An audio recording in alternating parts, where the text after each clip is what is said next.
Welcome back. Boduppal Etela Rajender మాట్లాడుతున్నారు, live లో చూద్దాం. కాబట్టి డెఫినెట్గా ఇట్లాంటి వాడికి పరిష్కారం చెప్పేదంటే నేను మీ వెంట ఉంటా అని ఒక మాట అయితే ఇస్తున్నాం. ఈ వక్ఫ్ బోర్డు అధికారాన్ని అడ్డం పెట్టుకొని ప్రజల మీద దౌర్జన్యం చేసే ప్రయత్నం ఎవడు చేసినా చీల్చి చెండాడు దాంట్లో నేనుంటా, గుర్తుపెట్టుకోండి. మీకు తెలుసు, నేను తెలంగాణ ఉద్యమంలో నా పాత్ర తెలుసు, మీకు చెప్పాల్సి వెళ్ళింది.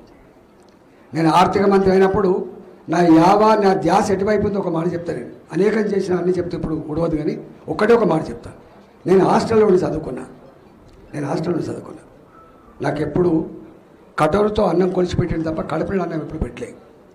10 రోజులకు ఒకసారి 15 రోజులకు ఒకసారి ఈ పెదులన్నీ పగిలిపోయి మొత్తం కళ్ళల్లో రక్తం లేకపోయి చేత కాకపోతే డాక్టర్ పోతే అనేది, అరే నీకు ఇది ఐరన్ లేదు, నీకు ఇది డెఫిషియన్సీ అది అని ఆయన నాకు డాక్టర్ రాసినోడు కోడిగుడ్డు తినండి.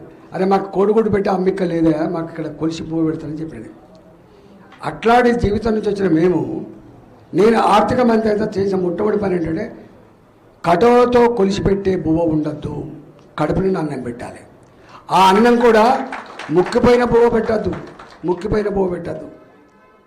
పురుగుల అన్నం పెట్టద్దు, రాళ్ళన్నం పెట్టద్దు అని చెప్పి బాజాప్తా బీపీటీ సన్నబియ్యం గవర్నమెంట్ హాస్టళ్లలో గవర్నమెంట్ స్కూల్లో పెట్టాలని చెప్పి జీవో ఇచ్చింది నేను ఆర్థిక మంత్రి.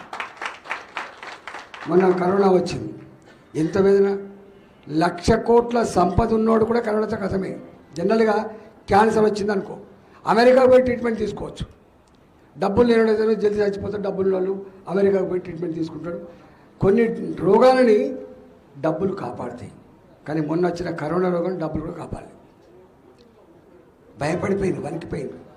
చాలామంది అనుకున్నారు ఎంత సంపాదన ఉంటే ఏమున్నది, ఎంత సౌకర్యం ఉంటే ఏమున్నది, గిట్లాడిదంతా కథమే కదా అనేటువంటి ఫీలింగ్ వచ్చిందా లేదా మీరు చెప్పండి.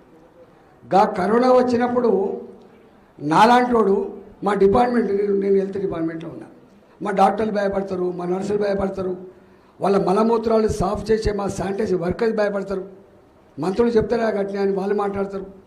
మేము ఆ కాలంలో ప్రతి నిత్యం కరోనా పేషెంట్ల మధ్య ఉండి వాళ్ళకు ధైర్యం చెప్పి వేల మందిని కాపాడవచ్చు. నేను 20 ఏళ్ళుగా తెలంగాణ ఉద్యమ బిడ్డగా కావచ్చు, మా బతుకంత ఎక్కడుంటే తెలంగాణ ఉద్యమంలో అంత రోడ్ల మీద వంట వార్పు, జైళ్ళు, పోలీస్ స్టేషన్లు, కేసులు తప్ప మాకు ఏముంటే చెప్పండి. 14 ఏళ్ళు అట్లా కష్టపడుతుంది. మంత్రిగా ఉన్నప్పుడు చేస్తుంది. ఇవాళ ఈ కాంగ్రెస్ పార్టీ అభ్యర్థి మీకు ఎప్పుడైనా తెలుసా కాంగ్రెస్ పార్టీ అభ్యర్థి?